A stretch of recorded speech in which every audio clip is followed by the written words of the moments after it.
The following podcast contains explicit language. We have to start by building a wall. I'm not going to pay for that wall. And the wall just got 10 feet taller. I mean, everything's negotiable. It's not negotiable about building it. Building it, not negotiable. It's not negotiable. If they ever get up there, they're in trouble. Because there's no way to get down. Maybe a rope.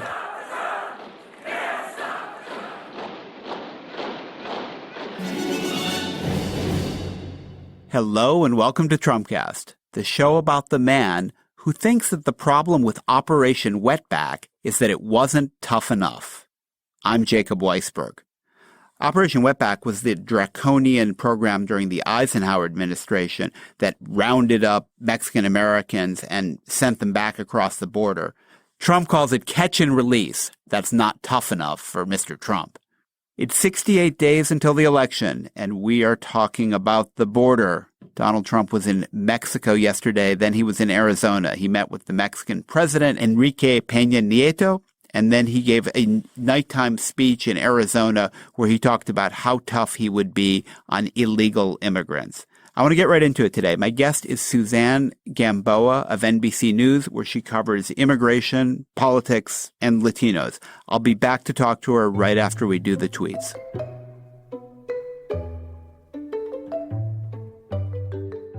Heroin overdoses are taking our children and others in the Midwest, coming in from our southern border. We need strong border and wall. Inner city crime is reaching record levels. African Americans will vote Trump because they know I will stop the slaughter going on. Now that African Americans are seeing what a bad job Hillary-type policies and management has done to the inner cities, they want Trump. Former President Vicente Fox, who is rallying against my visit to Mexico today, also invited me when he apologized for using the F-bomb.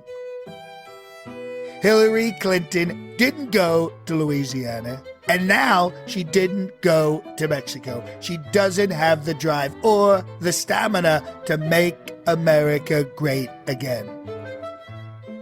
When will CNN do a segment on Hillary's plan to increase Syrian refugees 550%? And how much will it cost?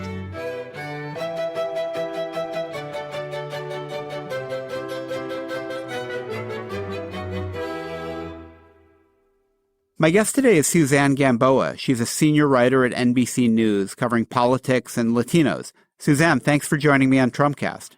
Thank you for having me. So it's been an eventful 24 hours in your world. Trump's been on both sides of the border. Let's just talk first for a second about his surprise trip to Mexico City and his meeting with the Mexican president, Peña Nieto.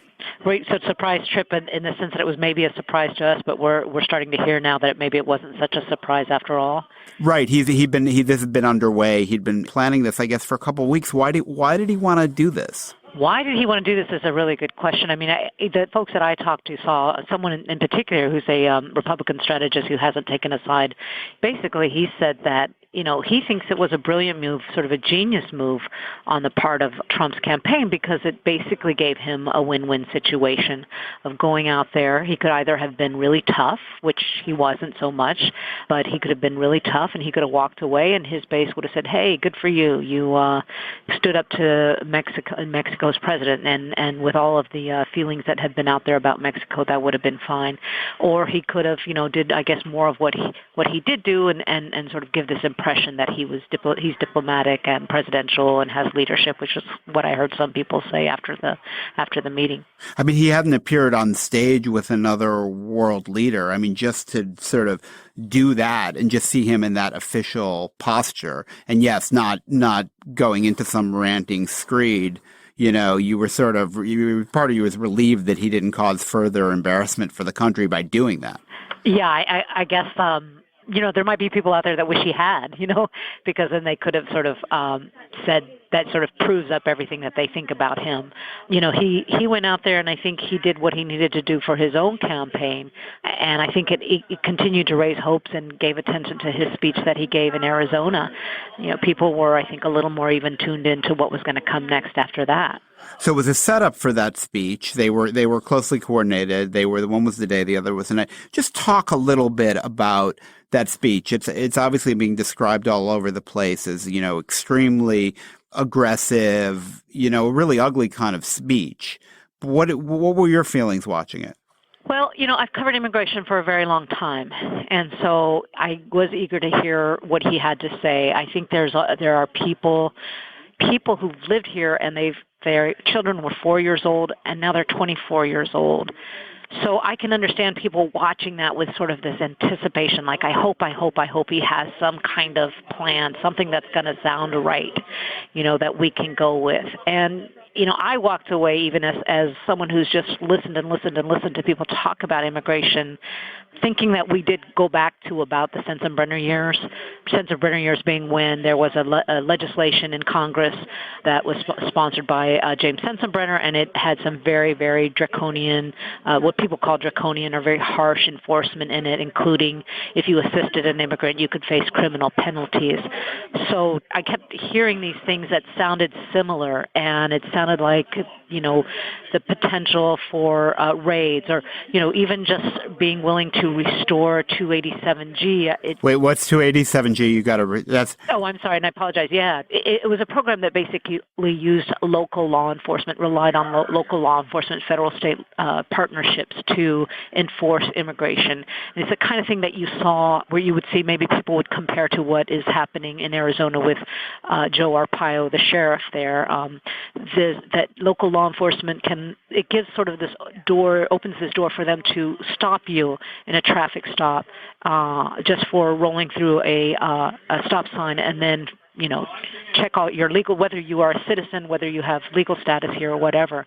The Hispanics I know that met with him, I know there are a lot of Hispanics, a lot of people in the community that even though they're not here, they've been here for years, there are many generations here, that kind of stuff concerns them because they know that they get stopped and they get questioned about their citizenship and they get sort of lumped together, and that's what they're trying to avoid. And that's sort of the things that even these Hispanics that belong to the GOP are reaching for. They want a sensible policy, even if it's conservative. They want it to be sensible, and they want it to understand sort of these human impacts that some of the stuff that you heard in the speech have, on them and on their community.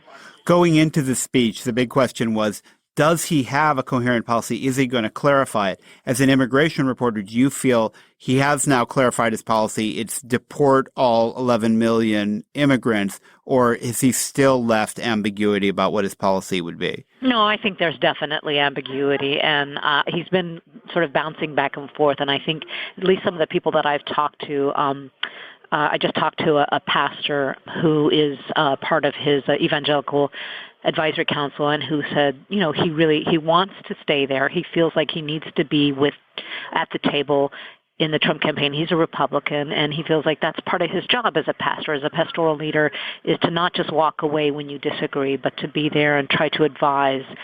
And he's confused. He's left confused by what was said. He's another person who told me he had more questions than answers anymore. And so, they feel like he told them one thing and then went another way. And, one of the first people I talked to this morning told me, I feel like I was a prop, just like the Mexican president. The policy is ambiguous, but the speech itself was a hateful speech. And I have to ask you, you're a straight reporter. You're like a lot of reporters doing your best to be fair and be objective. But you're a Latino. How do you feel listening to that speech, and how do you deal with that as a journalist? Well, there are certain things that we, as a journalist, look, from the beginning at NBC Latino, when he first announced his presidential bid, and he came out and said that Mexicans are criminals and rapists, and we didn't hold back. We told it like it was, and our headline said that Trump was trashing Mexicans and Mexico as he made his bid for president. So we were pretty straightforward about that. That was in our first paragraph. That was in our title. We just saw it for what it was. I know that immigration is very complicated. That speech was on the spectrum over very to the far right and to maybe beyond some of the very tough immigration speeches, we've heard over time, probably, along the lines of what you hear from Steve King a lot of the time. But don't you have to go farther and say that demonizing a group of people in this way is un-American? Well, I will tell you this. I think when Donald Trump spoke about Judge Gonzalo Curiel, and he said that he first called him Mexican.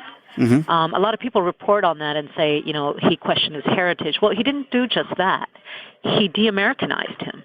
He basically made him an other and an outsider. And this is something that Mexican Americans have dealt with for years and for decades. I mean, this is something, even my own parents, when they, who are were both born in this country, and had parents born in this country, but had often felt like they were not considered Americans. And, my father served in the military and, had to deal with people thinking, he didn't belong here. So, and I think that there's still, so when you had that happen, I think it hit a note with a lot of people who understand what that means. They understand when you say, oh, he's Mexican, how he just sort of stripped him of any sort of belonging in this country. There are Mexican Americans in the Southwest whose ancestors have been in this country longer than Trump's ancestors have been, and he doesn't even seem to perceive a difference between them and people who came across the border yesterday. I'm not going to give him a sweeping description like that. I mean, he may see the difference, but in his speeches and probably when he meets some people, maybe if they are in a certain line of work or in a certain economic strata, or maybe when they speak a different language, that makes that confusion. Although I guess if you look at Curiel, Curiel is a accomplished person. And he did, if we go by his speech, by what he said, he did first and initially call him Mexican and not Mexican-American and not an American. Suzanne Gamboa is a reporter for NBC Latino. Suzanne, thanks for joining me on the show. Thank you. That's it for today's show. Trumpcast was produced by Jason DeLeon. Steve Lichtai is the executive producer of Slate Podcast. Andy Bowers is our chief content officer. John DiDomenico is our voice of Donald Trump. I'm Jacob Weisberg. Thanks for listening to Trumpcast.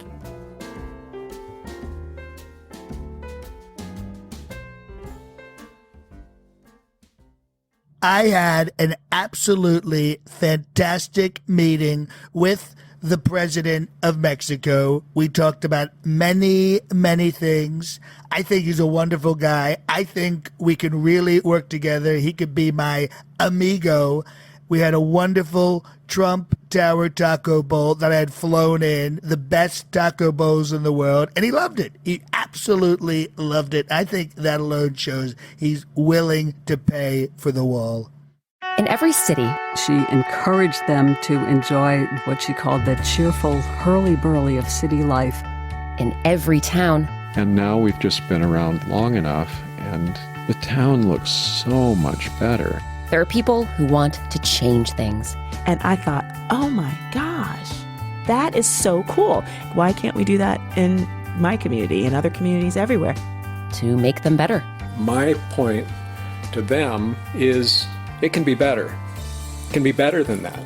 It'll be different. Or to protect things from getting worse. If you're a responsible person, you have to oppose things that are dumped right on your neighborhood, right in an area that you know about. I'm Rebecca Shear, inviting you to check out Placemakers, the podcast from Slate Magazine about the spaces we inhabit and the people who shape them. Subscribe now to Placemakers. You'll never look at your community the same way again.